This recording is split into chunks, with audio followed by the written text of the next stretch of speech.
বন্ধুরা, এই যে মা মনসার পুজোর প্রসাদ দেখো, একটা দিদি পুজো করেছে, তো আমাকে যেতে বলেছিল, এই যে ফোন করেছিল আমাকে যে মা মনসার পুজোর প্রসাদ নিয়ে যাস।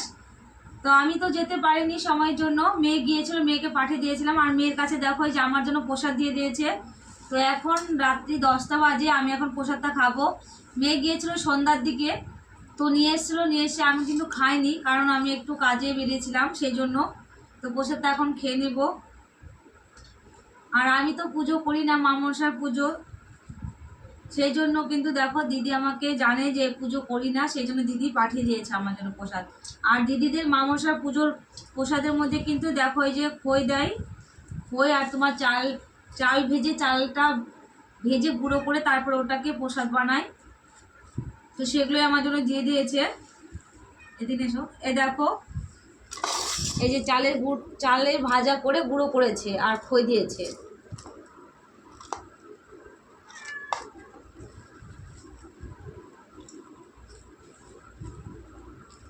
তো এটা এখন আমি খাবো আর আমার মেয়েও একটু খাবে। মেয়ে খেয়ে এসেছে ওখানে, তবুও একটু মেয়েকেও দেবো আমি, কারণ এতগুলো প্রসাদ খেতে পারবো না, সেই জন্য। বাবু আসো, তুমি একটু খাও, খাই দিই। এবার প্রসাদ দিলে তো ধর একটু, আমি ধরতে তোর দিকে। হেই খাই সকাল আমি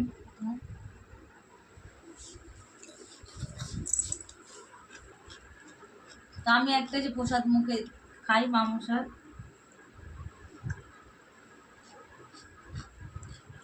খসে স্বাদ হয়েছে সাধারণ ওটা দেখতো আমার দিন দামে না, আমি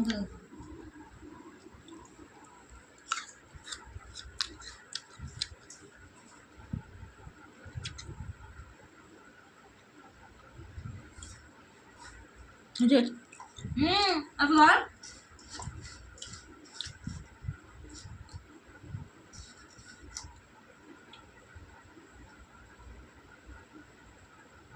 গুন্না